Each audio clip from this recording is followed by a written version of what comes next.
Festa batean ezagutu nuen amets.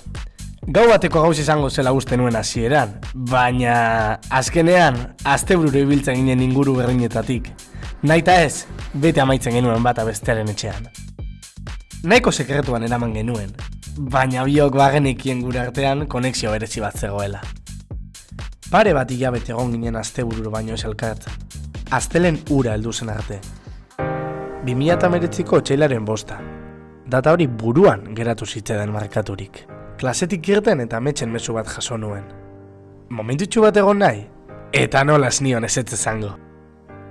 Arratzalde horretan aurrera pausu bat eman genuen. Handik aurrera astean zehar ere geratzen hasi ginen eta. Pelikuletan beti agertzen diren bikote planak egiten genituen. Eta ametsek beti ezetz esaten zidan arren, nik banekien nitaz maite mintzen ari zela. Egun batean bere lagunak gure artekoa zenteratu ziren. Nik ziurtzan neukan ametsek bere laguni gure artekoa kontatu ziela. Eta are gutxiago espero nuen nirekin egoteagatik ametsiri montatu dioten polloa montatzea. Lagunen erreta ezitzaiola sola esaten zian arren, amets ezagutzen nuen, eta banekien lagunek esandakoak kreston zalantzara egin ziola. Baina aurrera jarraitu genuen gauzak aldatu ziren arren. Egoerak eztanda egin zuen arte. Bere gurasoak enteratu ziren. Aurretik bazeuden berarekin haserreturik, etxetik agertzen ezelako eta gainera 5 ikasgai penkatu zituelako.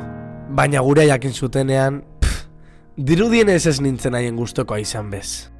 Zalantzak hasi zen, inoizen nuen hainot sentitu, eta hasi nuen ulertu. Utziko ninduela esaten zidan, baina nik baneken ezingo zela ni gabe bizi. Ni gabe ez delako inor. Hain zegoen maite minduta, konturatu gabe nigatik den albo batera utzi zuela. Eta berandu egitzen, bakarrik zegoen jada. Egun batean, ez nindun ez da ikusi nahi ere, hurrengoan niga bizin zela bizi. Maite minduta zegoela, baina bizitzan gertatu zen gauzarik txarrena nintzela, baina mesedez bere ondotik ez joatea eskatzen zidan, baina ondoan dengoen bakoitzean dena nire errua zela zioen. Ametxe gau batean, dena amaitu behar zela,